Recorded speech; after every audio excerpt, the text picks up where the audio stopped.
কেন্দ্রে সান্ধ্যকালীন নাম সংকীর্তন তথা সৎসঙ্গ অনুষ্ঠান চলছে। 7টা থেকে শুরু হয়েছে, 1.5 ঘন্টার অনুষ্ঠান হয় স্বাভাবিকভাবে। একটা বিষয় সত্ত্বেও আলোচনা করছিলেন, সত্যি তাই যে যজন যাজন ইষ্টভীতি এটা প্রত্যেকের করণীয়। যজন বলতে কি, শ্রী ঠাকুরের বলা বিভিন্ন কথা, এগুলো নিজেকে ভাবা, নিজেকে মানে শুধু একা নিজেকে নয়, নিজের পরিবারকেও বটে। কারণ আমি যখন প্রত্যেক হাটবারে হাট করি, মনে হয় না শুধু নিজের জন্য হাট করি, কারণ যে রান্না করে তার জন্য কিনতে হয়, আর প্রত্যেক পরিবারের মানে বয়সে বড় বা ছোটো থাকে তাদের জন্য কিনতে হয়। তার মানে আমার হাট যদি সবার জন্য হয়, রেশন তোলাটা সবার জন্য হয়, তাহলে যজনটাও সবার জন্যই হওয়া দরকার। আমি খুব ভালো মানুষ, এইটা প্রচার হয় সমাজে, অথচ আমার বাড়ির আমার থেকে বয়সে বড় বা আমার থেকে ছোট, মানে আমার পিতামাতা অথবা আমার সন্তান সন্ততি, তারা শ্রী ঠাকুরকে ধরে চলতে পারছে না, তার মানে ব্যর্থতা আমার। কারণ আমি মানে আমার পরিবার স্বাভাবিক হিসাবে। যজন যাজন ইষ্টভূতি, যজন শ্রী ঠাকুরের কথাটা ভাবা, যাজন নিজের এই ভাবনাটা যেটা আমি জানতে পারছি সেটা অন্যকে জানানো। সেই অন্যটা প্রতিবেশীকে হতে পারে, রাস্তাঘাটে কারোর সঙ্গে দেখা হলে হতে পারে, সেটা অপরিচিত কারোর সঙ্গে কোনো কথা প্রসঙ্গে একটা ছোট্ট বিষয় বলা, যে কোনো কিছু হোক, একটা কথা বলা, বোঝানো। যাজন ইষ্টভীতি, শ্রী ঠাকুরের বলা যে ইষ্টের উদ্দেশ্যে প্রত্যেক দিন প্রতি প্রত্যুষে তার এই মঙ্গলযজ্ঞ উপলক্ষে একটা নির্দিষ্ট মন্ত্র আছে, সেইটা পাঠ করে নিবেদন করা। শেষমেশ বিষয়টা হলো একটা নিবেদন করা। আমরা যারা বাড়িতে বিভিন্ন উপলক্ষ নিয়ে পুজো করি, পূর্ণিমার দিনে হোক বা বিভিন্ন কারণ একটা উপলক্ষ থাকে যে এই উপলক্ষে পুজো হচ্ছে, যিনি পুজো করেন পুরোহিত, তিনি ওই যার উপলক্ষ যেই কারণে সেটা জেনে নেন, নাম মন্ত্র কী আছে, কী উপলক্ষে পুজো, সেই মতন করে তিনি যার পুজো হচ্ছে তার কাছে সেই নিবেদনটা করেন। প্রাত্যহিক সকালবেলা আমরা নিজেরাই সেই অর্ঘ্যটা হাতে নিয়ে নিবেদন করতে পারি, সেটা খুব দয়া করে সেই উপায় করে দিয়েছে। তো সেই নিবেদনটা করা যজন যাজন ইষ্টভীতি। তারপর সপ্তাহিনী সদাচার, সেটাও একটা অঙ্গ, তবে অবশ্যই যদি এইগুলো ঠিকঠাক হয় তারপরে ওইগুলো। এখন একটা বিষয় ভাবছিলাম আমি, মানে কয়েক মিনিট দেরি হলো, প্রার্থনা শুরু হয়ে গেছিলো যখন এলাম, যে সৎসঙ্গ হলে আমাদের অনেকগুলো সুবিধা হয়। সব থেকে বড় সুবিধা হচ্ছে সবাইকার দেখা সাক্ষাৎ হয়, এমনিতে তো আসার উপায় থাকে না, সবাই ব্যস্ত।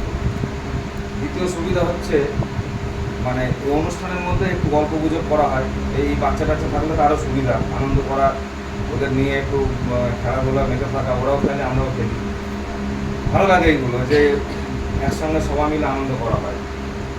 তৃতীয়ত হচ্ছে যে যার যেমন ভাব, একটা কথা শ্রদ্ধেয় গোপীনাথ দাদু বলতেন যে যার যেমন ভাব, কারণ একটা স্কুলে একটা ক্লাসরুমে যদি 60টা ছেলে মেয়ে থাকে পড়াশোনার জন্য, নিশ্চয়ই 60 জনের ভাব কোনোদিন একরকম হয় না, কোনোদিন হয় না। এক বাড়ির এক বাবা মায়ের যদি দুটো সন্তান হয়, সেই দুজনেরও ভাব একরকম হয় না। কেন হয় না?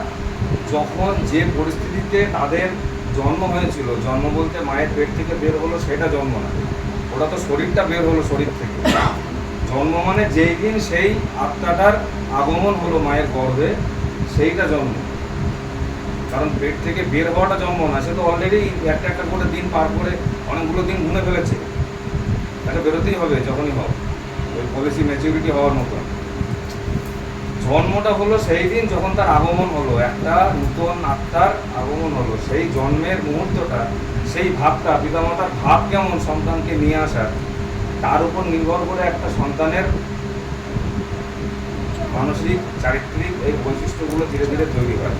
তারপরে তো তার জন্মের পর বিভিন্ন কিছু শেখানো, বলা হওয়া, এইগুলো অবশ্যই কার্যকরী থাকে। এই ধাপে ধাপে ধাপে ধাপে এক একটা কাজ করার মাধ্যমে একটা সুস্থ সবল শারীরিক এবং মানসিক যোগ্য সন্তান পৃথিবীতে আসে। শ্রী ঠাকুর সন্তান সম্পর্কে বলছেন যে সন্তান শব্দটা ভাঙলে যেটা পাওয়া যায় সমতান। সম মানে সমান, তান মানে একটা ওই তানপুরা বা হারমোনিয়াম কি বিভিন্ন বাজনায় বাজালে যে একটা আওয়াজের সুর হয় সেই তান। ইংরাজিতে বললে সেম টিউন মানে সমান ভাব। বাবা মায়ের যে সমান তান সেটা সন্তানের মাধ্যমে আসছে। শ্রী ঠাকুর মা সম্পর্কে বললেন মা মানে বলা হয় যিনি মেপে দেন। মেপে দেন বলতে গেলে আমার সন্তানটা কেমন হবে মাই বলতে পারবে গ্যারান্টি দিয়ে। দোকানদার যেমন তার বিক্রি করা সামগ্রীটা গ্যারান্টি দিতে পারে যে এইটার এতদিন চলবে এর গ্যারান্টি আমি দিচ্ছি বা কোম্পানি এতদিন দিচ্ছে, মা তেমনি গ্যারান্টি দিতে পারে আমার সন্তান এই করতে পারে কি পারে না। এইবার যদি সেখানে গোলমাল হয় বুঝতে হবে মায়ের গ্যারান্টির মধ্যে গলদ অথবা সন্তানকে তৈরি করার মধ্যে গলদ, কিছু না কিছু একটা গলদ আছে, ফাঁক আছে। বিগত কয়েকদিন আগে দেওঘরে একটা উৎসব হলো, সৎসঙ্গের সব থেকে বড় উৎসব, কাল নবমী তিথি উৎসব তথা পরের দিন আগমনী উৎসব। পরম পূজনীয় অবিন্দ দাদা গোটা দেশের বেশ কয়েকটা রাজ্য থেকে বিভিন্ন জেলা থেকে ভলান্টিয়ার চেয়েছিলেন, স্বেচ্ছাসেবক, যারা দেওঘরে গিয়ে 3 দিন 4 দিন 5 দিন, তিনি মোট 7 দিনের জন্য চেয়েছিলেন কিন্তু 5 দিন মতো থাকতে হয়েছিল ছেলেদেরকে থাকার জন্যে। সাতগেছিয়াতে বিভিন্ন জায়গায় বিভিন্নভাবে বলাতে একজনকেও এই এলাকা থেকে দেওঘরে পাঠানো যায়। মানে আনন্দের কথা এটাই যে এখানে আমাদের পিতামাতা যারা কারোর কোনো সন্তান মানে তারা তৈরি করতে পারেননি যে দেওঘরে এই উৎসবের জন্যে গুরুর ইচ্ছা পূরণ করার জন্যে কোনো একটা সমতান বিশিষ্ট সন্তান সেখানে হাজির থাকবে। এটা বিরাট আনন্দের কথা যে আমরা কেউ যেতে পারি, কোনো সন্তান নেই। এইটা কেন হচ্ছে? এটা এই কারণেই হচ্ছে যে বাবা মা সেই রকম টান তৈরি করতে পেরেছে। আজকের দিনে শ্রী আচার্যদের প্রত্যেকটা বিষয়ে এতটাই ভেঙে ভেঙে কথা বলছেন যেখানে কোনো কথা ব্যক্তিগত হোক বা সমষ্টিগত হোক কোনো গোপনীয়তা থাকে না যে কোনো ব্যাপারে। গতকালকে রাত্রে ঘুমাতে একটু দেরি হয়েছে, প্রায় 10:50 এরকম একটা বিষয়ে ফোন এলো আসানসোল থেকে যে শ্রী আচার্যদেব একটা বিষয়ে জানতে চেয়েছেন, আপনাদের ওখানে মহাদেব ভট্টাচার্য বলে কোনো ব্যক্তি আছে? হ্যাঁ আছে। কী ব্যাপার? না, আচার্যদেব জানতে চেয়েছেন, একজন নিবেদন করেছে আজকে যে তিনি দীর্ঘদিন বাড়ি থেকে মিসিং, তাকে পাওয়া যাচ্ছে না, তার কোনো সন্ধান বা কোনো কিছু জানেন? আমি বললাম আচার্যদেব কি এইটা জিজ্ঞাসা করেছেন যে তিনি বাড়ি থেকে মিসিং? তিনি বলছে না, বাড়ি থেকে না, তিনি মিসিং, তাকে পাওয়া যাচ্ছে না।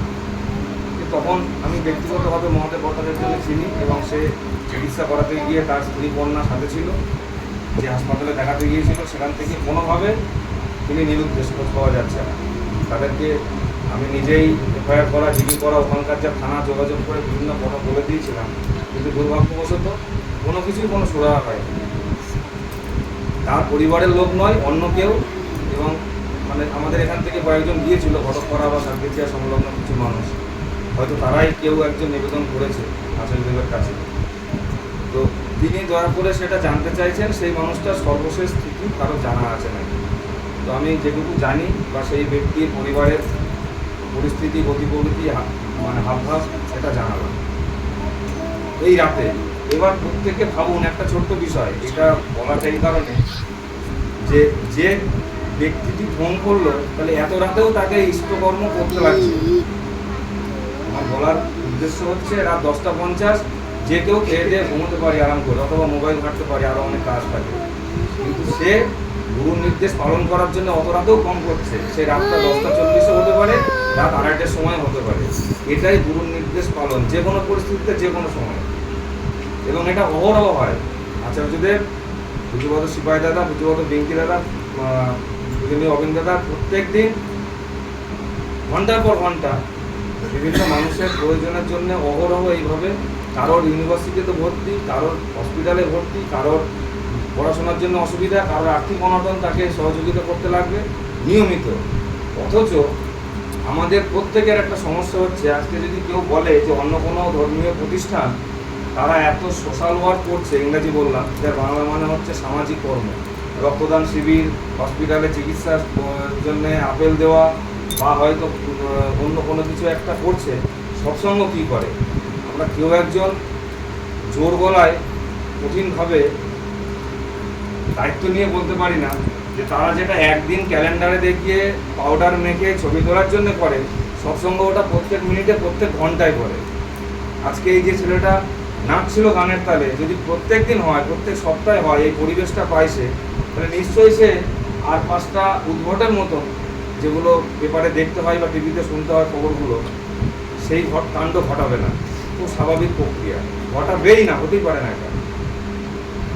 তাহলে তারা দয়া করে প্রত্যেক মুহূর্তে এইগুলো মানে মানুষের খোঁজ নিচ্ছেন। আমাদের দেওঘরে যাওয়ার বড্ড সময়ের অভাব, মানে 150-200 টাকা খরচ করে ঘুরে আসা যায়, অথচ সময়ের অভাব। কেন? অথচ তিনি নিরবিচ্ছিন্নভাবে অত রাতে খোঁজ নিচ্ছেন একটা মানুষের, সে বাড়ি থেকে নিরুদ্দেশ, তার খোঁজ কি পাওয়া যায়। এটা একটা ঘটনা বললাম, এরকম গাদা ঘটনা।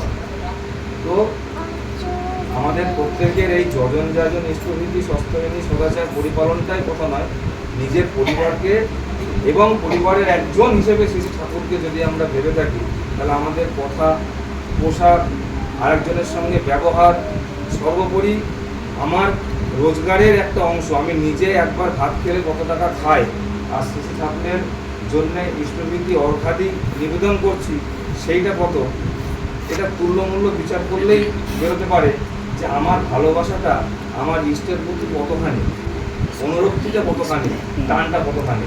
আমি যেমন করবো, আমার পরবর্তী প্রজন্ম তো সেইটা দেখে সেইভাবেই শিখবে। ওই মাস্টার মশাইয়ের একটা কথা অনেকদিন আগে শুনেছিলাম, যে ছেলেকে খাতা এনে দেয়, খাতা বলতে সেগুলো কাগজ, আলাদা আলাদা শিট, খাতা নয়, মানে বিনা করা বা সেলাই করা খাতা নয়, কাগজ। কিসের কাগজ?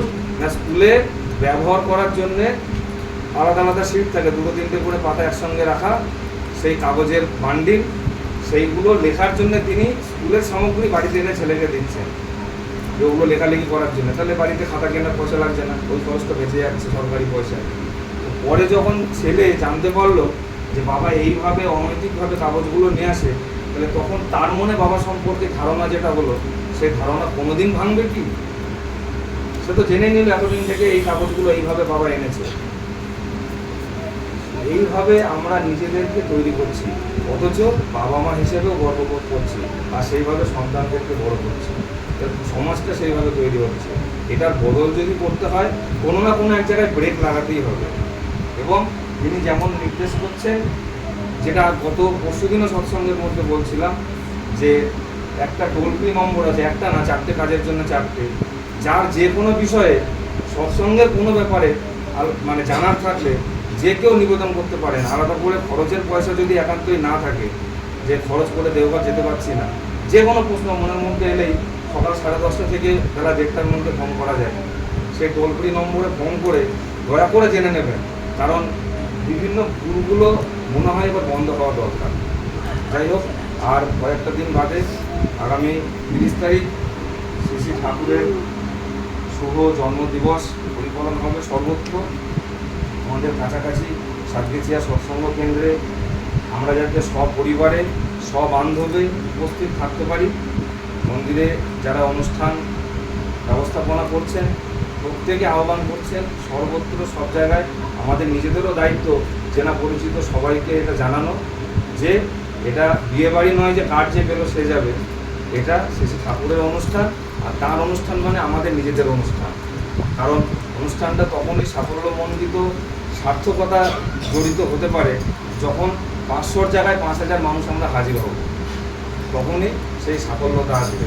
আমরা প্রত্যেকে দূর দূরান্তে যার যেখানে সম্ভব সবাইকে নিমন্ত্রণ করে আগামী 30শে ভাদ্র অবশ্যই বেলা 1:30টার সময়, ওই খালা দেওয়ার সময় নয়, 10:30টার মধ্যে প্রত্যেকে সবান্ধবে সবাই আসবেন এবং একসঙ্গে প্রত্যেকে আনন্দ করা হবে। প্রত্যেকে ভালো থাকবেন। জয় গুরু।